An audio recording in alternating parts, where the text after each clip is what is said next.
Hello, Dudes, dito. Bali nagkaroon ng mga pagbabago sa ating lapagan kasi nga magkakaproblema na tayo kapag ginamit pa natin ng Messenger sa mga screenshots, kaya pinagbawal na natin ang pag-i-screenshot. So ganito na yung bago natin ginagawa. Mag-example ako ng isang engagement. Pupuntahan ko ang isa kong ini-engage. Hindi ako kasali talaga sa task doon kasi meron na akong ini-engage muna na iba. Piliin natin to, si Provinciana Igrota. Kapwa ko taga Hong Kong to, kaya sa kanila na lang muna ako nakikipag-engage hanggat hindi maayos yung aking account. So punta tayo sa video, tapos piliin lang din natin yung video na pwedeng ito, most popular, para sure tayo na meron na yung ads. So pindutin lang natin na ganyan. Meron na ako dyang reaction, so hindi ko na kailangan mag-react. Para na lang malaman ng ating ini-engage na tayo ay bumisita. Magko-comment tayo dyan, pero check din natin muna. Minsan hindi na ako nagko-comment kapag walang ads na lalabas. So alam ko may ads na lalabas, kagaya nitong yellow line sa dulo. Yan. So magko-comment ako. Bali, ang babasihan natin dito is emoji. Yung emoji, kung ilan ang emoji, halimbawa gagamit ako ng palaka ngayon na emoji, yun ang magiging basihan na bumisita ako at ilang ads po. Pupuntahan muna natin ito, itong tinatawag na, kung makikita mo ito nga sa baba, ito ay image ads. Pipindutin ko yan. Click ads pa rin tayo. Kailangan natin gawin yon para tapos pindot pa rin tayo ng pwedeng link na pwedeng pindutin. Tapos okay na tayo dyan, labas na tayo dyan. Tapos na tayo dito. So meron na tayo nakitang isang ads. At ine-expect ko na magiging dalawang ads ito. Yan, o diba? So hintayin natin, pwede na ako mag-comment. Ang i-declare akong emoji, kung napapansin mo, may mga emoji silang ganyan. Ako dati ginamitan ko yan. So magko-comment muna ako. Yan. Tapos ang gagamitin kong emoji ay itong letter A. O ito na lang ding Hong Kong flag. Kasi ini-expect kong dalawang ads ang lalabas, kaya dalawang Hong Kong flag ang ilalagay ko. Yun na lang ang basihan kung ilan yung lalabas na ads. O yun, nakikita mo yan, posted na yan. And then, tuloy tayo sa panonood. Yun lang yung ating basihan, basis na meron talagang ads na lumabas. Bali, ito na nga yung una at iniintay natin ang pangalawa. Kaya naglagay ako ng dalawang emoji na flag ng Hong Kong para yun ang sasabihin ko na dalawang ads ang napanood ko at nag-click ako nun. Okay? So, ang gagawin natin, pakihintay na lang. Mamaya, ipapass forward ko itong video para mas mabilis ang ating pagpapaliwanag. Hintay-hintay lang tayong matapos. Okay na. Ayan na. And then, lumabas lang yan. Okay. Balik tayo. So, ito yung ads na lumabas. Pipindutin lang natin yung gitna. So, tapusin natin yung mapanood. Okay. Tapos, punditin pa rin natin itong Google. Kung sakali, pwede na tayong bumalik. At least na-click lang natin. Yun lang naman ang pinakang ating motibo dyan. Tapos, punta tayo. Labas tayo X. Tuloy pa rin ang panonood. Ayun. Tapos, pwede mo ulit pindutin. Oo. Nawala na. Pero naandyan pa yan. Pindutin lang natin yan. Check pa rin natin. Ayun pa rin yung lumabas, diba? So, naklik na natin ang mga ads. Tapos na tayo sa isang in-stream na video ng aking ini-engage. So, ganun lang. Bali, ang patakaran namin dito sa aking ini-engage, isasali kita dyan sa OFW lang, mga abroad lang ang nandun. Kasi, magkaiba yung una kong grupo na ipinasali sa'yo, yun ay may mga halong Pilipino. So, i-separate kita doon kasi ikaw naman ay abroad. Yun ngayon yung aking project na binubuo. So, ito na nga. Bali, doon ay 3 in-stream ang ating pupuntahan at 5 reels. So, nag-example lang ako ng isa. Sa reels naman, kailangan 3 yan. Kunwari, natapos ka na dyan. Sige, continuous pa rin natin. Yan. So, nangangahulugan talaga na walang ads ang lalabas ito, pero kahit ganyan, papanoorin mo pa rin yan, kasi once na in-skip mo yan, is magkakaroon ka naman ng problema. Possible hindi ka naman nakakakita ng mga susunod na advertisement. Minsan nagtatago na ang ads pag ganyan. Huwag ka na lang munang mag-comment at saka mag-react para alam mo sa susunod, wala ka pang bakas. Oh, swerte natin kasi may lumabas yan na image ads. So, swerte natin. Pindutin natin yan. Click lang din natin yan. Yan. So, yun pa rin. Puntahan natin ang Google. And then, balik na tayo doon. Okay na tayo doon.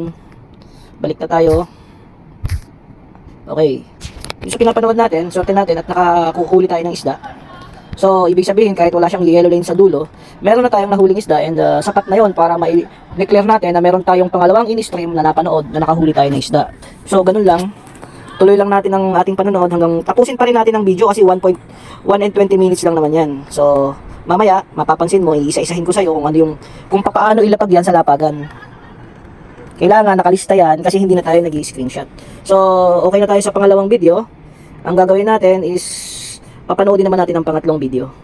So, tatandaan mo lang ang mga title. Ang title nito, kasi mamaya isusulat mo yan. Going to Disneyland Resort. Punta ka sa iyong notepad.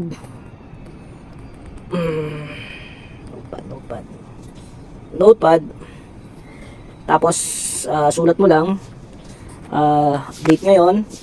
December 5. So, December 5. Huwag tayo sa heading. December 5, 2023. Visit na lang ilagay natin. Visit OFW or abroad. So ang name ng ating binisita is si Probinsyana Igrota. So ang kailangan lang natin everyday ay bumisita ng 3 in-stream. 3 in-stream. So ang number 1 natin is ang title, kung natatandaan mo pa, is Going to Baguio ata. Balikan natin. Going to Disneyland. Okay. So balik tayo sa ating listahan. Visit to Disneyland. Hindi na tayo nag-screenshot loads ganito na yung ginagawa natin. Tapos nakahuli tayo ng 2 isda doon kanina. 2 kick fish. Na ang comment ay makikita mo. Ito, di ba? May 2 tayong isdang nahuli doon. So yung number 2 natin is isang isda lang ang ating nahuli. So tingnan natin, women's volleyball. Yan ang title ng pangalawa nating pinanood. So ilagay pa rin natin para malaman ng ating in-engage, woman volleyball HK. So isang isda lang yung ating nahuli doon, ilalagay natin yon. 1 kick, isang advertisement na ating kinlik, 1 kick fish, okay? Na ang ating comment ay nakalagay ang emoji ay Hong Kong flag. So kulang pa tayo, balik tayo. Yan, number 3. Hanggang mapuno mo ito. Tapos pag napuno mo na yan, kailangan mo rin maglagay ng reels naman na 5. 5 reels. Tandaan mo lang palagi ang image na ilalagay mo. Yung plug pa rin na Hong Kong sa ngayon. Depende lang yan kung ano yung gusto mong gamitin. Basta isa lang sa isang tao. Halimbawa, kung susunod pala ka ang gusto mong gamitin, pwede rin kung baga ito rin, envelope, or kahit itong puso na may square, o kaya itong pusa na may mata na puso, o kaya itong sisiw, o kaya itong isda. Kahit anong emoji ang gagamitin mo, as long as ilalagay mo yan sa declaration mo ng proof, okay? Kung basta panoodin mo lang, kung hindi mo masyado pang naiintindihan, medyo nalilito ka pa, ulit-ulitin mo lang yung video na pinapanood mo. Kulang pa tayo ng isang in-stream, so pupuntahan ko to. Ang title is My Showdown sa Mall. So papanoodin natin yan. Yan. O diba? Makikita mo, may inabangan na tayong ads kasi may yellow sa huli. Meron na rin tayo dyang reaction, so hindi na tayo magre-react. Hintayin lang natin kasi baka mamaya 2 ads na naman yung lumabas para isahan na lang sa comment ang emoji na ilalagay natin. Sige, wait na lang natin matapos to, medyo matagal-tagal. Ayun, lumabas na naman ng isang isda, isang image ads. So possible 2 din ang mahuli natin dito. Click natin yan.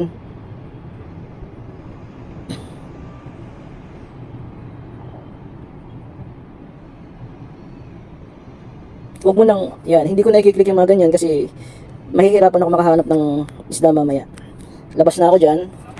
Okay na tayo, na-click na natin yan. So pwede tayo mag-comment. Ang aabangan natin is 2 isda. So punta tayo sa comment section. Ilalagay ko dyan is super cool na lang. Tapos lalagyan ko ng 2 flag kasi 2 isda yung lalabas, palagay natin. Kasi lumabas na yung image ads, yung image na nasa ibaba ng video. Tapos yung yellow lane. So ito yung comment ko. Makikita naman niya yung oras ng aking pagbisita. So mapoposting yan dito, and yun na. And then labas tayo sa comment section. Tapusin pa rin natin ang panonood kasi meron pa tayong hulihin na isda ayun sa dulo, kulay dilaw na marka. So tapusin lang natin ang panonood.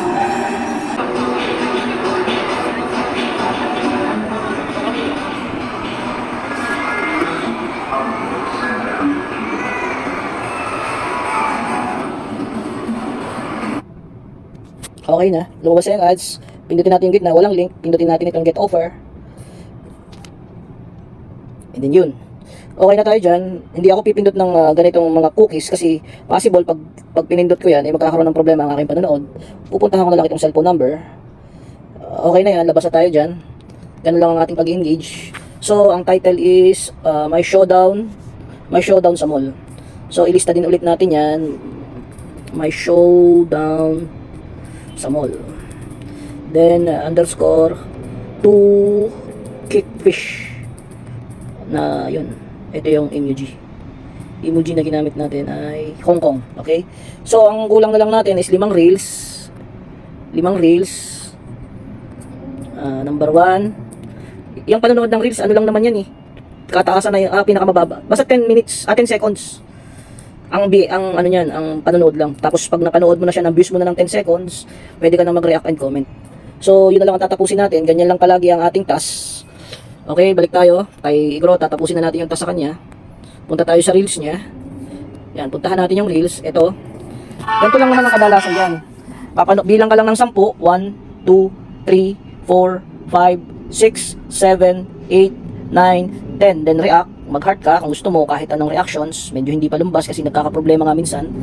Tapos magre-react na tayo. Have a wonderful time. Lagay mo yung paborito mong emoji para ma-recognize niya. Ito pa rin Hong Kong flag.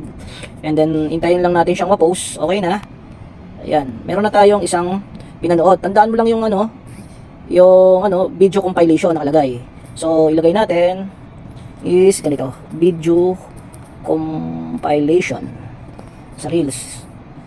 So, lagyan mo pa rin ng ganun pa rin yung sa comment mo, palatandaan na yun ang ilagay mo. So balik na tayo. Next video tayo. May react na ako dyan, i-views na lang natin. At saka pwede ulit tayong mag-comment for the second time around. 1, 2, 3, 4, 5, 6, 7, 8, 9, 10. Kung wala pang reaction, maglagay tayo. Ay, nawala. Kung wala pang reaction, maglagay tayo ng reaction. Pagkatapos natin bumilang ng 10. Tapos, saka tayo mag-comment. O, di ba? Lagay natin yung comment natin, enjoy and safe. Tapos yun pa rin yung ginagamit natin, signature na emoji na gamit natin sa kanya ay ang Hong Kong flag. So, hintayin lang natin ma-post yan. Yan. At pag na-post na yan, okay na tayo dyan. Unforgettable experience ang nalagay, di ba? Ilagay mo yan dyan. Unforgettable experience. Number 2, number 3 na tayo. Tapusin natin. Next. Ito rin. Bilang ka lang ng 10, i-views mo lang yan. 1, 2, 3, 4, 5, 6, 7, 8, 9, 10. And then comment kasi may reaction ha. Ayan. Awesome. Lagay pa rin natin ang flag na signature na ginagamit natin sa kanya, flag ng Hong Kong. Ikaw ang bahala dyan kung anong gusto mong ilagay. Pwedeng palaka, pwedeng isda, pwedeng itong pusa. Ikaw ang bahalang yung fire, ikaw ang bahala. Basta isa lang ang emoji na gagamitin mo para sa isang araw, isang tao, pwede ka na magpalit kung ano naman sa susunod. O yan hintayin lang nating ma-post ang ating comment. Ganun ulit, balik tayo. So tingnan natin is ang kanyang The Dance. Okay, The Dance ang title. Nabasa mo yan, The Dance, di ba? So punta tayo sa ating notepad, lagay natin The Dance. And then okay na. Dalawa na lang. Views pa tayo, mag BLC, ibig sabihin views, react and comment. Views, like and comment. Ayan. Halimbawa bilang na tayo para pasok ang ating kailangan kasi magbilang ka muna dyan ng 10 seconds para hindi ma-spam ang video mo. Huwag ka agad magre-react, huwag ka agad magko-comment. Okay na, halimbawa nakasampu na ako. 1, 2, 3, 4, 5, 6, 7, 8, 9, 10. So meron na siyang reaction, pwede hindi na tayo mag-react, magko-comment na lang tayo. As usual, yung ating signature plug, ingat. And then yung plug, okay na. Kita mo, ingat plug. Hintayin lang natin ma-post yan. Katunayan na tayo ay bumisita. And then pagkatapos nyan, kunin natin ang title nito, a prayer. So punta tayo sa ating ilagay natin dito sa number 4, prayer. So lagyan pa rin natin ng plug dahil yun ang ginamit natin sa comment para madali niyang ma-recognize. So isa na lang, ganito ulit. Yan. Bilang ka lang ng 10 bago ka mag-react, bago ka mag-comment. 2, 3, 4, 5, 6, 7, 8, 9, 10. So comment na tayo. It's okay na din dito kasi meron na siyang reaction, din tayo magre-react. Comment na tayo. Yan, Merry Christmas. And then yung comment pa rin natin is itong signature para sa kanya ng Hong Kong flag. So, hintayin lang natin ma-post yan para alam natin na nagkaroon talaga ng bakas ang ating pagbisita sa pamamagitan lang ng comment. So okay na, na-post na yung ating balik na tayo sa ating ano bang nakalagay sa kanyang title? December 2, 2023. Yun ang kanyang title. So puntahan natin ang ating notepad.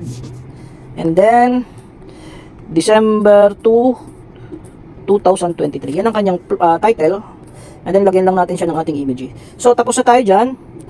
Kasunod naman natin ay kunwari ay si Akami. Lalagyan lang natin to. And then 1, 2, 3 Akami na ang kasunod. Tapos yun. And then ganun lang ulit. Tatlong in stream. 1, 2 2, 3, 4 3 lang. Kasunod naman ay 5 reels. Tapos, yan. 1, 2, 3, 4, 5. 5. Ilalagay natin siguro ditong is itong palaka. Ganun lang. Yan lang naman ang pag-ano dyan. So, kung ilan man yung ating i-engage, ang nasa grupo natin ay siguro ay 4 ang active or 5. Di yun lang ang ating i-engage. Tapos, isang beses lang natin isusulat yan. Ipapakita ko yung natapos ko kahapon. Ito siguro yan. Ito. Hindi ito. Ito. O, diba? Yung December 4 ko, kay Marvin, 3 stream, 5 reels. Okay. Itong kay Ludes Girly, 3 in-stream, 5 reels. Kay Akami, ganun din, 3 stream, 5 reels. Tapos kay Bernadette, 3 in-stream, 5 reels. Kay Provinciana, 3 in-stream, tapos 5 reels. Yan yung natapos ko ng December 4. Tapos, kinapi-paste ko lang to. Tapos, inilipag ko dun sa lapagan sa Telegram sa ating GC. So, ganun lang, Ludes. Gradually, maiintindihan mo yan. So, hanggang dito na lang. Salamat.